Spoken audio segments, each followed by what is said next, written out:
The oxygen recycler had been making a sound like a dying cat for the past 6 hours, and Jaren Coves had finally convinced it to purr instead of scream when the job went catastrophically wrong. One moment he was copying files from a docked merchant vessel's data core. The next moment alarms were screaming, and palace security was converging on his location with the efficiency of people who really enjoyed their work. He'd grabbed the data chip, shoved it into his pocket, and started running before his conscious mind fully processed that he was about to have a very bad day. The Celestial Palace on Thrixia Prime was not designed with fleeing criminals in mind, which meant the corridors twisted in ways that seemed geometrically impossible, and the signage was in a script that looked like someone had thrown alphabets at a wall to see what stuck. Jaren took a corner too fast, his boots skidding on polished floor that gleamed like captured starlight, and nearly collided with a statue of someone important judging by the elaborate carved robes. Behind him, the guards' footsteps echoed with mechanical precision, and their voices called for him to stop in Thrixian that sounded like wind chimes having an argument. He didn't stop. Stopping seemed like an excellent way to spend the next several years in a cell, contemplating his life choices, and he preferred to do his contemplating in places with better lighting and more flexible exit strategies. The palace architecture was doing its best to kill him through sheer beauty. Everything glowed, the walls with soft bioluminescence, the floor with embedded crystals, the ceiling with what might have been actual captured stars for all he knew. Plants grew from surfaces that shouldn't support life, their leaves shimmering with colors that didn't exist in human color theory. Under different circumstances, he might have stopped to appreciate the aesthetic. Currently, he was more focused on not dying. Another corridor, another turn, and suddenly the walls changed. The bioluminescence shifted from blue to violet, and the doors he passed looked different, more ornate, carved with symbols that probably meant something important to people who lived here. A door ahead stood different from the others, made from what appeared to be living wood that pulsed with gentle light, and Jaren made an executive decision based entirely on desperation, and the fact that the guards were approximately 10 seconds behind him. He slammed his palm against the access panel, which responded with surprising cooperation, given that he was definitely not authorized to be anywhere near this section of the palace. The door opened smoothly, and Jaren threw himself through it into a chamber that made him forget momentarily that his life expectancy could currently be measured in minutes. The room was vast but somehow felt intimate, filled with plants that glowed in shades he couldn't name and furniture that looked grown rather than constructed. The ceiling disappeared into soft darkness punctuated by lights that might have been fixtures or might have been something alive. The air smelled like night-blooming flowers and ozone, and everything about the space whispered expensive and important, and you absolutely should not be here. Standing in the center of it all, wearing robes that seemed woven from starlight and shadow, was a woman whose presence made the air feel heavier. She was tall, maybe 6.5 feet, her skin bearing intricate patterns of silver that traced elegant lines from her temples down her neck and disappeared beneath her robes. Her eyes were violet, the kind of violet that seemed to shift between shades as she stared at him with an expression of profound surprise.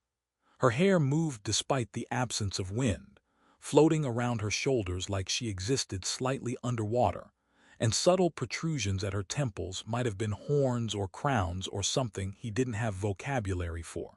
Jaren realized, with the sick certainty of someone who just committed an error of cosmic proportions, that he'd burst into someone extraordinarily important's private chambers. The guards pounded on the door behind him, their voices demanding entry in tones that suggested they were very concerned about what might be happening to the person inside. The woman hadn't moved, hadn't called for help, hadn't reached for a weapon, hadn't done anything except stare at him with an intensity that made him feel like she was reading every thought he'd ever had, and several he hadn't gotten around to thinking yet. Her expression shifted through surprise into something more complex, something that looked almost like recognition even though they definitely never met, because Jaren was very good at remembering faces, and he would have remembered hers. When she finally spoke, her voice was low and carried harmonics that made his chest vibrate. She said something in Thryxian that he didn't understand, then switched smoothly to accented standard. "Why are you in my chambers?" The question was delivered without anger, just curiosity mixed with something that might have been amusement, and Jaren's brain struggled to formulate a response that didn't sound like the desperate babbling of someone who just realized he'd accidentally broken into what was probably royalty's bedroom. "I was running," he said, which was accurate if not particularly helpful, "from the guards, who are currently trying to break down your door, which I realize in retrospect was a terrible plan, but in my defense, I was operating under significant time pressure and limited options." The woman's expression shifted into something that definitely looked like amusement now. The guards were getting more insistent, their leader calling through the door that they'd tracked a dangerous intruder to her location and requesting permission to enter immediately to secure her safety. She raised one hand in a gesture that silenced the guards instantly, then looked at Jaren with those shifting violet eyes and said, "Interesting." Queen Ashara of the Thryxian Accord had lived for 217 years, which was young by her people's standards, but old enough that she'd thought she'd experienced every variety of surprise the universe could offer. The human male bleeding on her floor suggested she'd been wrong. He was breathing hard, his dark hair disheveled, dressed in nondescript clothing that marked him as someone trying very hard not to be noticed. The cut above his eye bled in the way head wounds did, dramatic but probably not serious, and his expression cycled through terror, desperate hope, and what looked like resignation, as he apparently accepted that his life choices had led him somewhere irreversible. Her guards were demanding entry, their voices carrying the particular urgency of people who just watched someone violate approximately 17 security protocols. Ashara raised her hand again, activating the privacy protocols that made the door functionally impenetrable without her explicit permission, and studied the intruder who'd somehow managed to access chambers that were keyed to royal bloodlines and high council members. "Explain," she said, keeping her voice level despite the fact that her mind was racing through implications and possibilities. "Quickly, before my guards decide to override my authority for my own safety." The human straightened slightly, and she noticed he was trying to be respectful while simultaneously calculating exit strategies that didn't exist. "My name is Jaren Coves. I'm a freelance information broker. I was hired to retrieve data from a merchant vessel docked at your spaceport. The job went wrong. Security identified me, and I've been running for the past 20 minutes trying not to get killed." He paused, then added with what sounded like genuine contrition, "I sincerely did not mean to end up in what I'm now realizing is probably the Queen's personal chambers." Ashara found herself oddly charmed by his honesty, by the fact that he was clearly terrified but chose truth over whatever lie he might have constructed. 2 centuries of court politics had made her an excellent judge of sincerity, and this human was being sincere even while his survival instincts screamed at him to shut up. "You are correct," she said. "These are my private chambers. Breaking into them carries penalties that include death, dismemberment, or lifelong imprisonment depending on intent and circumstances." She watched his face pale slightly. "However, I'm curious about why someone would hire a human to steal data from my palace, and how you managed to breach security that should have been impenetrable." Jaren pulled a data chip from his pocket with careful movements, holding it up like an offering. "This is what I was hired to retrieve. I don't know who hired me.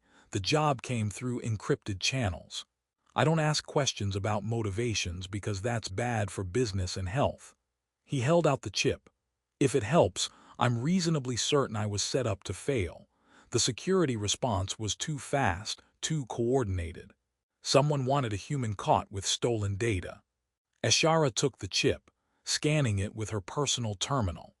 Corporate espionage files related to weapons development appeared on the screen, nothing that directly threatened the Accord, but enough to create diplomatic incidents if handled poorly. She saw the setup clearly now. Someone wanted a human caught in the palace, wanted to strain relations between her people and the human colonies, and this man had been the unwitting tool. "Sit," she said, gesturing to a chair.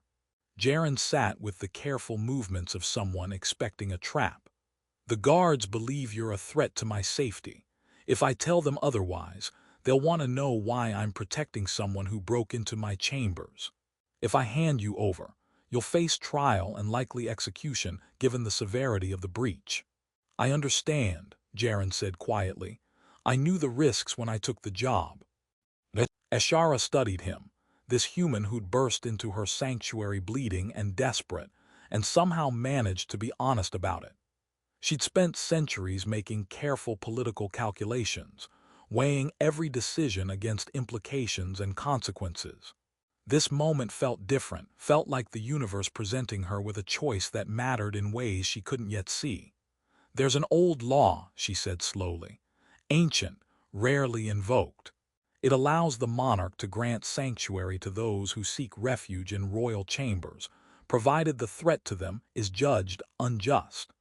She watched his expression shift from resignation to confusion. "You were set up, used as a pawn in someone else's political game. That qualifies as unjust by my interpretation. You're granting me sanctuary," Jaren said, and he sounded like he didn't quite believe what he was hearing. "I'm considering it," Ashara said. "Tell me, Jaren Coves, why should I protect a human criminal who violated my private chambers?" He was quiet for a moment, and she watched thoughts move behind his eyes. "Honestly, I don't know. Maybe because I'm telling you the truth when I could lie. Maybe because you're curious about who set me up and why. Or maybe," he met her eyes directly, "because something about this moment feels important and you want to see where it leads." Ashara felt something shift in her chest, a recognition she didn't entirely understand but couldn't deny. When their eyes had first met, when he'd burst through her door bleeding and desperate, she'd felt something she hadn't experienced in decades. Possibility, change, the sense that the carefully ordered world she'd built was about to become significantly more complicated. "Very well," she said. "I'm invoking sanctuary law. You're under my personal protection." She activated her communicator. "Guards, the intruder has been neutralized and poses no threat. Return to your posts." The guard captain's voice came back confused. "Your Majesty, we should secure." "That's an order, Captain." Silence, then reluctant acknowledgement. Ashara looked at Jaren, who was staring at her like she'd just rewritten the laws of physics. "You'll stay in quarters adjacent to mine. You'll assist my intelligence officers in tracking who hired you and why. And you'll remember that sanctuary is a privilege I can revoke if I decide you're unworthy of it." "Understood," Jaren said. "Thank you, I think. I'm still processing whether you just saved my life or made it significantly more complicated." Ashara allowed herself a small smile. "Both, most likely. Welcome to the Celestial Palace, Jaren Coves.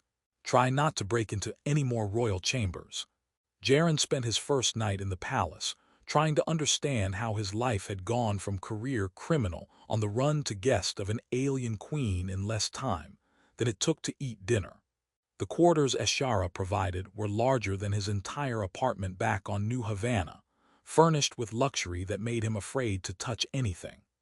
A medical attendant had come to treat his injuries, working with efficient silence while shooting him glances that suggested word of the human in the Queen's sanctuary had already spread through the palace like particularly juicy gossip. He couldn't sleep. His mind kept returning to that moment in Ashara's chambers, to the way she'd looked at him like she was seeing something unexpected and possibly significant. She could have handed him to the guards, could have let justice take its efficient course, but instead she'd invoked ancient laws and offered protection to someone who by all rights should be in a cell. Morning came with an invitation to share breakfast with the Queen, delivered by a palace attendant who looked like he'd rather be doing literally anything else. Jaren dressed in clothes that had been provided, simple but well-made, and followed the attendant through corridors that looked different in daylight, less threatening and more beautiful than his panicked flight had allowed him to appreciate. Ashara's private dining room was smaller than he'd expected, intimate rather than grand, with a table set for two near windows that overlooked gardens filled with plants that definitely weren't native to any world humans had colonized. She was already seated, wearing robes in shades of deep blue that made her silver markings stand out, and she gestured for him to sit across from her. "How are your quarters?" she asked, as attendants brought food that looked edible despite its alien origins. "Nicer than anywhere I've ever lived," Jaren said honestly. "I'm afraid to touch most of the furniture in case it's priceless." "It's furniture," Ashara said with what might have been amusement. "It's meant to be used, though I appreciate the respect." She served herself something that looked like fruit and gestured for him to do the same. "Tell me about yourself, Jaren Coves. How does a human become a freelance information broker?" Over breakfast that stretched into mid-morning, Jaren found himself being more honest than he'd been with anyone in years. He explained his failed academic career in xenolinguistics, how he discovered a talent for finding information people wanted hidden, how the freedom of working for himself had appealed to someone who'd never been good at following rules. Ashara listened with the attention of someone genuinely interested rather than just gathering intelligence, asking questions that showed she understood the nuances of what he was saying. She shared details about her own life that surprised him, the weight of ruling billions, the loneliness of making decisions that affected entire systems, the way court politics turned simple choices into elaborate dances where every move carried consequences. Jaren realized she was treating him like an equal, like someone she could talk to honestly, and that felt more dangerous than breaking into her chambers had been. They were interrupted by the arrival of her chief advisor, a stern-faced Thryxian named Kelris who looked at Jaren like he was a biological hazard, and informed Ashara that the council requested an immediate audience regarding the sanctuary situation. Ashara's expression shifted into the composed mask of a monarch, and she dismissed Jaren with instructions to remain in his quarters until summoned. The council meeting happened without him, but he heard about it from the attendants who couldn't resist gossiping in standard they assumed he didn't understand as well as he did. The advisors had argued that harboring a human criminal set dangerous precedents, that sanctuary laws were meant for political refugees, not thieves, that the Queen's decision showed poor judgment. Ashara had apparently handled them with diplomatic precision, pointing out that ancient laws existed for moments when mercy mattered more than convenience, and that investigating who set up the theft might reveal threats more dangerous than one human with a data chip. She'd proposed that Jaren assist in uncovering the conspiracy, using his skills and contacts to trace the job back to its source. The council had reluctantly agreed, though Kelris had made it clear he'd be watching Jaren very carefully for signs of betrayal. Jaren spent the next several weeks working with Ashara and her intelligence officers, tracking encrypted channels and following digital breadcrumbs through networks that spanned known space. The work was familiar, comfortable in ways that life in the palace wasn't, and he found himself grateful for something useful to do besides sitting in luxury, feeling out of place. He discovered the job had been posted by a shell corporation with ties to the merchant houses, the powerful trade guilds that sometimes chafed under accord regulations. Someone had wanted to embarrass Ashara specifically, to create an incident that made her look weak or compromised. The conspiracy went deeper than simple political maneuvering. There were indications that the merchant houses were organizing opposition to her recent reforms, building coalitions that could challenge royal authority. As they worked together, Jaren noticed things about Ashara that probably weren't appropriate for someone in his position to notice. The way she laughed at his terrible jokes, genuine and unguarded. How she listened when he talked, really listened rather than just waiting for her turn to speak. The moments when their work brought them close together, and the air seemed to hum with possibility he didn't dare name. He caught her watching him sometimes with an expression he couldn't quite read, something between curiosity and something warmer. It made his chest tight and his thoughts stumble over themselves, because she was a queen of an alien species, and he was a criminal she was protecting out of political necessity. And the gap between them was so vast that even thinking about crossing it felt like hubris of cosmic proportions. But the connection between them was undeniable, growing stronger with each conversation, each shared meal, each moment when they worked side by side and their hands brushed accidentally, and neither of them pulled away as quickly as they should have. Jaren realized he was in trouble, the kind that had nothing to do with stolen data, and everything to do with the fact that he was developing feelings for someone so impossibly beyond his reach that the universe itself seemed to be laughing at his presumption. The conspiracy unraveled 3 weeks after Jaren burst through Eshara's chamber doors. The evidence was solid: documented communications, financial transfers, coordination between merchant house representatives who'd thought their encrypted channels were secure. Eshara presented it to her counsel with the calm precision of someone who'd been proven right and was too diplomatic to gloat about it.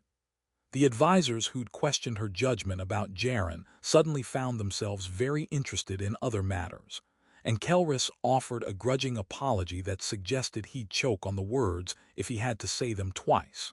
With the conspiracy exposed and the merchant houses in political retreat, Jaren's purpose in the palace technically ended. Eshara could release him from sanctuary with honors, could send him back to his life with a clean record and probably compensation for his assistance. Instead, she found herself reluctant to let him go, searching for excuses to extend his stay, even as she recognized that keeping him served no practical purpose beyond her own desires. She was a queen who'd spent 2 centuries putting duty before personal wants, and this human had somehow made her question whether that sacrifice had been necessary or just habit. She called him to her chambers late one evening, ostensibly to discuss next steps, but really because she'd grown used to his presence, and the thought of him leaving made the palace feel too empty. Jaren arrived looking uncertain, and she realized he'd been thinking the same thing she had, that his time here was ending, that the connection between them had an expiration date they'd both been pretending didn't exist. "The council agrees you've been invaluable," Eshara said, and the formal words felt wrong in her mouth. "Your assistance in uncovering the conspiracy has earned you considerable gratitude. I can offer you compensation, references, safe passage to wherever you wish to go." "That's generous," Jaren said quietly. "Thank you." They were both dancing around what neither of them wanted to say, and Eshara felt the weight of 2 centuries of careful political calculation pressing down on her. Then she thought about how Jaren made her laugh, how he treated her like a person first and a queen second, how his presence had changed something fundamental about her perspective on her life and her role. "Or," she said, abandoning careful calculation for honest want, "you could stay. Not as a sanctuary case or an intelligence asset, but because I'm asking you to." Jaren's expression shifted through surprise into something that looked like hope tempered by disbelief. "Stay as what, exactly?" "As someone I want in my life," Eshara said. "As someone who challenges my assumptions and makes me laugh and sees me in ways no one at court ever has." She took a breath. "As someone I've developed feelings for that are entirely inappropriate given our respective positions, but that I can't seem to ignore. I've spent 3 weeks trying to figure out if what I feel is gratitude or something more," Jaren said. "And I've concluded it's definitely something more, which terrifies me because you're a queen and I'm a reformed criminal, and the obstacles are approximately insurmountable." Eshara crossed the space between them, took his hand, felt the warmth of his skin against hers. "I've spent 2 centuries being practical, making sensible choices, putting duty above desire. Maybe it's time to make an impractical choice, simply because it feels right." The relationship that developed between them became the palace's worst-kept secret, handled with discretion, but acknowledged by anyone paying attention. The council adapted because Eshara was happy for the first time in living memory, and a happy queen made better decisions than one weighed down by loneliness. Kelris grumbled but admitted privately that Jaren's perspective on human affairs had proven valuable in recent diplomatic negotiations. Jaren built a new life that involved legitimate consulting work, language translation, serving as Eshara's unofficial human perspective on matters affecting the colonies. He learned Thryxian court customs, navigated political complications with increasing skill, and discovered that being in a relationship with royalty meant his life was under constant scrutiny from people who had very strong opinions about who the queen should love. They learned each other's worlds, bridged cultural differences with patience and humor, built something neither of them had expected but both of them needed. There were challenges, advisors who disapproved, cultural misunderstandings that required navigation, the fundamental strangeness of building a relationship across species barriers. But there were also moments of profound connection, conversations that lasted until dawn, shared laughter over jokes that only they understood, the simple comfort of presence. A year after that desperate flight through palace corridors, Jaren stood beside Eshara at a formal state function, wearing robes that marked him as her official consort, a position that had required 3 months of council debates and the invocation of several obscure legal precedents. As they greeted dignitaries from across the accord, Eshara leaned close and whispered that she was grateful he'd been such a terrible criminal that he got caught. Jaren whispered back that he was grateful. She was the kind of queen who looked at an intruder and saw possibility instead of threat. Later, in her chambers where everything had started, they sat together near the windows overlooking gardens that glowed in the darkness. Jaren talked about expanding his consulting work to help other humans navigate Thryxian culture. Eshara discussed reforms she wanted to implement, asking his opinion with the genuine interest of someone who valued his perspective. "Do you ever regret it?" Jaren asked. "The decision to grant me sanctuary. All the complications that came with it." Eshara took his hand, intertwined their fingers. "The moment our eyes met, I felt something shift, a recognition I didn't understand then but I'm beginning to now. Some choices aren't about logic or practicality. They're about trusting that the universe occasionally knows what it's doing when it throws someone through your chamber